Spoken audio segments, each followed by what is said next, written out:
Hello hi നമസ്തേ നമസ്കാരം. ഏതൊരു മലയാളിക്കും പ്രിയപ്പെട്ട കേരളത്തിൻ്റെതായ ഒരു ട്രഡീഷണൽ സ്വീറ്റ് സ്നാക്ക് തന്നെയാണ് നമ്മുടെ അവൽ വിളയിച്ചത്. മലയാളികളുടെ ഏതൊരു ഫാമിലി ഗ്യാതറിങ്ങും അല്ലെങ്കിൽ ഫംഗ്ഷൻസിനായാലും അവൽ വിളയിച്ചത് ഒഴിച്ചുകൂടാൻ പറ്റാത്ത ഒരു വിഭവം തന്നെയാണ്. അവൽ വിളയിച്ചത് കുറച്ച് ദിവസം കേടുകൂടാതെ ഇരിക്കും എന്നുള്ളതാണ് ഈ ഒരു സ്വീറ്റ് ഡിഷിൻ്റെ പ്രത്യേകതയും. അപ്പോൾ സമയമൊട്ടും കളയുന്നില്ല, അമ്മയുടെ അവൽ വിളയിച്ചത് കണ്ടിട്ട് വരാം. ചാനൽ സബ്സ്ക്രൈബ് ചെയ്യാൻ മറക്കരുത്, സൈഡിലുള്ള ബെൽ ഐക്കൺ കൂടി ക്ലിക്ക് ചെയ്യാൻ മറക്കരുത്. എന്നെങ്കിൽ മാത്രമേ നമ്മളുടെ വീഡിയോസിന് നോട്ടിഫിക്കേഷൻ നിങ്ങൾക്ക് അപ്പോൾ കിട്ടുകയുള്ളൂ. ഒപ്പം തന്നെ ലൈക്ക് ചെയ്യാനും കമൻറ്റ് ചെയ്യാനും മറക്കരുത്. ഓക്കെ, അപ്പോൾ നമ്മുടെ അവൽ വിളയിച്ചത് കണ്ടിട്ട് വരാം. ആദ്യം തന്നെ ഉരുളിയിലേക്ക് ഒരു 2 ടീസ്പൂൺ നെയ്യ് ചേർത്ത് കൊടുക്കുന്നുണ്ട്. നെയ്യ് നന്നായി ചൂടായി വന്നാൽ അതിലോട്ട് ഒരു 50 ഗ്രാം കാഷ്യൂ നട്ട് ഒന്ന് രണ്ടായിട്ട് സ്പ്ലിറ്റ് ആക്കി ഇട്ടിട്ടുണ്ട്. അത് നമുക്കൊന്ന് ചെറിയ തീയിലിട്ടൊന്ന് വറുത്ത് കോരാം.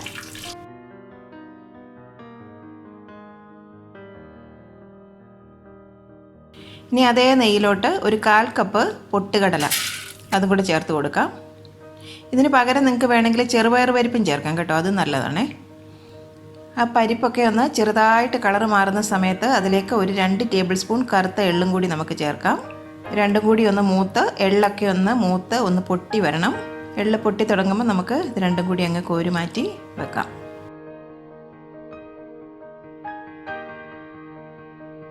ഇനി അതേ ഉരുളിയിലേക്ക് ഒരു 300 ഗ്രാം മട്ട റൈസിൻ്റെ അവലാണ് എടുത്തിട്ടുള്ളത്.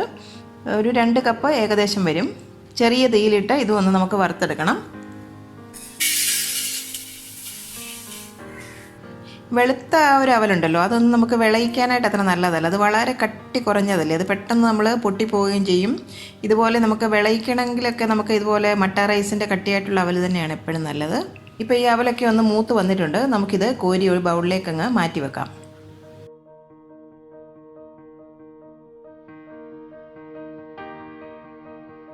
ഇനി നമ്മൾ ഈ വറുത്തെടുത്ത ഈ അവല് ഇതുപോലെ ഒരു സ്ട്രെയിനറിലേക്ക് ഒന്ന് ചേർത്ത് ഒന്ന് വെള്ളം ഒഴിച്ച് ഒന്ന് വാഷ് ചെയ്തെടുക്കണം. ആ സ്ട്രെയിനറിൽ കൂടി വെള്ളം ഒന്ന് ഒഴിച്ച് കൊടുത്താൽ മതി. അപ്പോൾ അതങ്ങ് വാഷായി കിട്ടും. കുതിർക്കാനൊന്നും വെക്കരുത്. അങ്ങനെ വെച്ച് കഴിഞ്ഞാൽ ഈ പറഞ്ഞ കണക്ക് ആ അവല് നമുക്ക് സോഗിയായി പോകും. ഇതിപ്പോൾ ഞാനൊന്ന് നല്ലവണ്ണം വെള്ളം ഒഴിച്ച് കഴുകി എടുത്തിട്ടുണ്ട്, നല്ലവണ്ണം ഡ്രെയിൻ ചെയ്തും എടുത്തിട്ടുണ്ട്. അപ്പോൾ ഇതുപോലത്തെ സ്ട്രെയിനർ യൂസ് ചെയ്യുകയാണെങ്കിൽ പെട്ടെന്ന് തന്നെ വെള്ളം അതിൽ കൂടി അങ്ങ് താഴോട്ട് പൊക്കോളും. കണ്ടില്ലേ, ഒട്ടും പൊടിഞ്ഞു പോയിട്ടില്ല, നല്ല വിട്ട് കിടപ്പുണ്ട്. ഇനി ഈ ഉരുളിയിലേക്ക് ഒരു 2 കപ്പ് തേങ്ങ തിരുമ്മിയതൊന്ന് ചേർത്ത് കൊടുക്കാം. അതും ഇതുപോലെ ഒന്ന് ഡ്രൈ റോസ്റ്റ് ആക്കി എടുക്കണം. ആ തേങ്ങയിലെ വെള്ളമൊക്കെ ഒന്ന് മാറി കിട്ടണം, അത്രയും മതി. തേങ്ങയിൽ വെള്ളമൊക്കെ ഇരുന്നാൽ ഈ വിളയിച്ച് അവൽ കൂടുതൽ നാളൊന്നും നമുക്ക് സൂക്ഷിക്കാൻ പറ്റുകയില്ല, അത് പെട്ടെന്ന് തന്നെ കനച്ചു പോകും. കണ്ടില്ലേ, ഈ തേങ്ങയൊക്കെ ഒന്ന് ഡ്രൈ ആയി വന്നിട്ടുണ്ട്. ഇനി അതിലോട്ട് 400 ഗ്രാം ശർക്കര ഉരുക്കി അരിച്ചു വെച്ചിരിക്കുന്നതാണ്, അതും കൂടി നമുക്ക് ചേർത്ത് കൊടുക്കാം.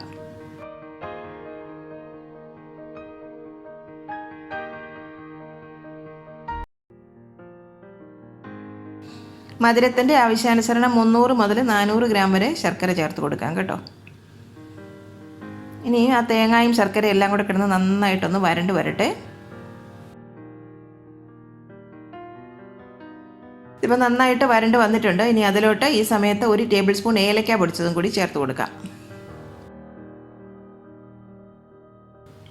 വീണ്ടും നന്നായിട്ട് അങ്ങ് ഇളക്കി കൊടുക്കാം. 1 ടീസ്പൂൺ നെയ്യും കൂടി നമുക്ക് ഈ സമയത്ത് ചേർത്ത് കൊടുക്കാം. തേങ്ങയൊക്കെ ശർക്കരപ്പാനിയിൽ കിടന്ന് നല്ലതായിട്ട് വരണ്ട് കിട്ടിയിട്ടുണ്ട്. ശർക്കരപ്പാനിയൊക്കെ നന്നായിട്ട് കട്ടിയായിട്ട് വന്നിട്ടുണ്ട്. ഇതുപോലെ ഒന്ന് കുറുകി വരണം, ഒന്ന് തിക്കായി വരണം ആ പാനിയൊക്കെ. ഈ ഒരു സമയത്ത് നമ്മൾ ആ ഡ്രെയിൻ ചെയ്ത് വെച്ചിരിക്കുന്ന അവലും കൂടെ നമുക്കിതിലേക്ക് ചേർത്ത് കൊടുക്കാം. അല്ലേ, വെള്ളത്തിലൊക്കെ കഴുകിയെടുത്താന്ന് പറഞ്ഞാൽ ഒട്ടും തന്നെ വെള്ളം ഇതിലില്ല, ഡ്രൈ ആയിട്ടാണ് ഇരിക്കുന്നത്. നന്നായിട്ടങ്ങ് ഇളക്കി കൊടുക്കാം. നമ്മളിങ്ങനെ വാഷ് ചെയ്തെടുക്കുന്നത് എന്തിനാണെന്ന് വെച്ചാൽ അവൽ കഴുകാതെ നമ്മൾ ഡയറക്റ്റായിട്ട് ഈ ശർക്കരപ്പാനിയിലേക്ക് ചേർക്കുകയാണെങ്കിൽ നമ്മുടെ അവൽ വിളയിച്ചത് ഭയങ്കര കട്ടിയായിരിക്കും, കഴിക്കാനായിട്ട് ഭയങ്കര ഹാർഡായിട്ട് ഇങ്ങനെ പാറ പോലെ കിടക്കും. കണ്ടില്ല, ചിലയിടത്ത് അവൽ വിളയിച്ചതൊക്കെ തരുമ്പോൾ നമുക്ക് വായിലിട്ട് ചവയ്ക്കാൻ പോലും പറ്റില്ല. അത് ശരിക്കും ഒരു പാത്രത്തിനകത്ത് ഇങ്ങനെ കുലുക്കുമ്പോൾ തന്നെ ഭയങ്കര ഒരു ശബ്ദത്തോടു കൂടി കുലുങ്ങും. അപ്പോൾ അത്രയും ഒരു ഡ്രൈ ആയിരിക്കുന്നതിനെക്കാട്ടിൽ എപ്പോഴും അവൽ നനയിച്ച് കുറച്ചും കൂടെ ഒരു സോഫ്റ്റ് ആയിട്ടിരിക്കുന്നതാണ്. ഇത് കൂടുതൽ നേരം ഒന്നും സോക്ക് ചെയ്യാനായിട്ട് വെക്കുന്നില്ലല്ലോ, പെട്ടെന്ന് തന്നെ വാഷ് ചെയ്ത് അങ്ങ് ഡ്രെയിൻ ചെയ്തെടുക്കുകയാണ്. അപ്പോൾ ആ അവൽ വിളയിച്ചതിന് നല്ലൊരു സോഫ്റ്റ്നെസ് നമുക്ക് കിട്ടും, കഴിക്കാനും നല്ലൊരു എളുപ്പമായിരിക്കും, നല്ല ടേസ്റ്റിയുമായിരിക്കും. നന്നായിട്ടങ്ങ് ഇളക്കി കൊടുക്കാം. ഇപ്പോൾ ശർക്കരയൊക്കെ മുഴുവനായിട്ടും അവലിലേക്ക് കോട്ടായി വന്നിട്ടുണ്ട്. അതുപോലെ ചേർത്ത് ആ ശർക്കരയിലേക്ക് മിക്സാക്കി എല്ലാ ഭാഗത്തേക്കും ശർക്കരയൊക്കെ കോട്ടായി വന്ന ഉടനെ തന്നെ ഫ്ലെയിം അങ്ങ് ഓഫ് ചെയ്ത് കൊടുക്കണം കേട്ടോ. ഫ്ലെയിം ഓഫ് ചെയ്ത ശേഷം വേണം ബാക്കി മിക്സിംഗ് ഒക്കെ ചെയ്തെടുക്കാൻ. ഇനി എല്ലാം ഒരു കറക്റ്റ് ഒരു പരുവത്തിലേക്ക് എത്തിച്ചേർന്നിട്ടുണ്ട്. ഒരു നുള്ളു ഉപ്പും കൂടി നമുക്ക് ചേർത്ത് കൊടുക്കാം. ഇപ്പോൾ ഈ ഒരു അവൽ കഴിക്കുമ്പോൾ നമുക്ക് സോഫ്റ്റായിട്ടൊരു പരുവത്തിലാണ് ഇതിരിക്കുന്നത്. ഞങ്ങളുടെ വീട്ടിലൊക്കെ ചെയ്തിരുന്ന ആ ഒരു റെസിപ്പിയാണിത് കേട്ടോ. ഇനി അതിലേക്ക് വറുത്ത് വെച്ചിരിക്കുന്ന എള്ളും പൊട്ടുകടലയും കൂടെ നമുക്ക് ചേർത്ത് ഒന്നും കൂടി ഒന്ന് മിക്സാക്കി എടുക്കാം.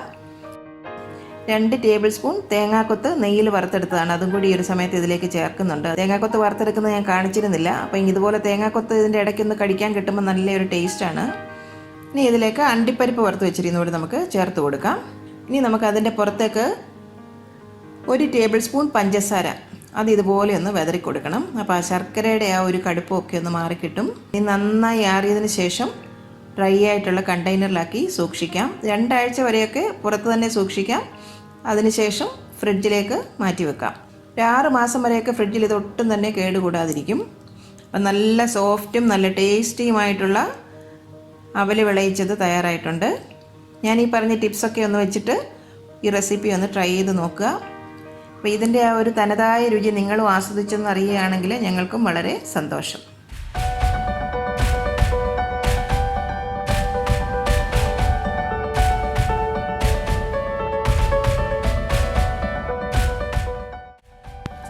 കറി വിത്ത് അമ്മയിലെ അമ്മയുടെ ഇന്നത്തെ റെസിപ്പി നിങ്ങൾക്ക് ഇഷ്ടമായെന്ന് ഞങ്ങൾ പ്രതീക്ഷിക്കുന്നു.